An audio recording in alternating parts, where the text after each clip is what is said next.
Natanggap ako bilang isang substitute food service worker sa cafeteria ng mga eskwelahan dito na malapit sa amin mga maring. Ang nakagandahan nito ay flexible yung schedule niya. Pwede kang mag-accept, pwede ka ring mag-reject ng mga job offer. So, iba't ibang school yung pupuntahan mo, pero makakapili ka kung saang school ka lang na gustong pumunta. Pero yung pinili ko ay yung school ng mga anak ko para madali lang yung paghatid at sundo ko sa kanila. Yung work time ko ngayong araw ay 7 a.m. to 2 p.m. At dahil first time ko to, maaga kaming gumising ng mga anak ko para maaga din kaming makadating doon. Dahil hindi ko pa alam ang gagawin ko mga maring. Saka mo lang kasi malalaman kung ano ang gagawin mo kapag nandun ka na. Kung ano kasi ang trabaho ng pinagsasubstitutan mo, yun din yung gagawin mo. Pagdating ko doon ay nag-start na agad ako ng trabaho 6:40 a.m. at in-instruct na ako kung ano ang gagawin ko. Mabuti naman at sobrang approachable din ng mga kasamahan ko. Kaya nga lang hindi na Pinoy yung mga kasama mo, puro na English. Kaya dapat to the highest level talaga yung pandinig mo para maintindihan mo sila at para hindi ka magkamali. Bawal na rin mag-cellphone mga maring, saka lang makakapag-cellphone kapag time out na talaga. Tsaka yung lunch ng mga bata ngayon ay pizza at ham. Meron ding green beans, carrots, at iba't ibang klaseng prutas. Napaka-healthy talaga yung lunch nila kasi balance talaga. Merong gatas, meron ding juice, at napakadami yung niluto namin kasi nga maraming bata dito sa eskwelahan na to. Hindi ako makapag-video dahil bawal talaga mag-video doon. Bawal din yung cellphone sa loob. Yung lunch din namin ng mga workers ay 10 a.m. Napakaaga mga maring at hindi pa ako gutom ng time na yun.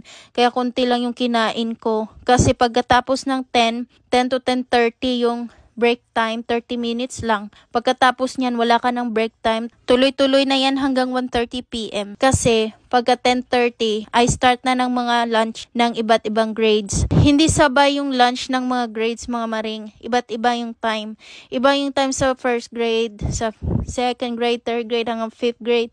At lahat ng grades ay matatapos ng lunch is around 12:30 yata. Tapos pagkatapos ng 12:30 ay naglilinis na kami, hugas ng plato, lahat nilinis na. Tapos, maganda rin kasi ang aga ng out, 1:30 p.m. natapos na kaming lahat. Yung dismissal naman ng mga estudyante at 3 p.m.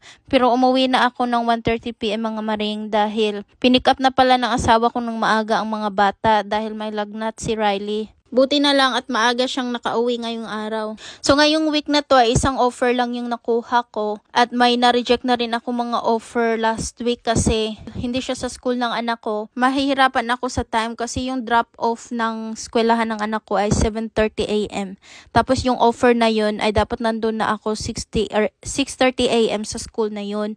Kaya hindi talaga ako kumukuha ng hindi sa school ng anak ko kasi yung time hindi talaga magtugma. Pag sa school kasi ng anak ko, kahit na maaga, pwede ko silang dalhin sa loob tapos mag-aantay na lang sila doon sa cafeteria hanggang sa dumating yung teachers nila. Bawal kasi i-drop off ng maaga yung mga bata before 7:30 a.m.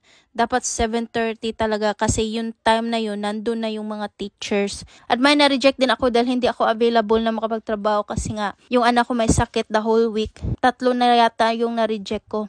Pero hindi yan makaka-apekto sa'yo kasi dapat within 5 months at least may isa kang assignment na nagawa. At napakaganda rin ng kitchen ng eskwelahan mga maring. Para talagang kitchen ng restaurant. Nagtatrabaho ka sa restaurant, may mga standards sa pagkain, yung ganun. So busy-busy talaga. May ginagawa ka talaga the whole time. Wala talagang time na umupo. Nagdala din ako ng lunch kasi hindi ko pa alam kung libre ba yung lunch.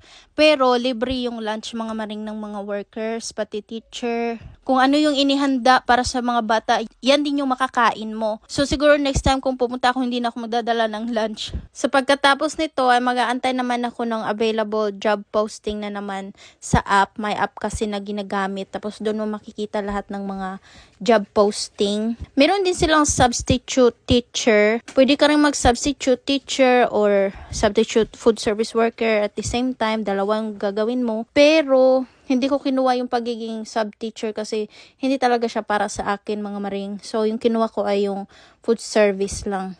So maganda talaga siya na opportunity.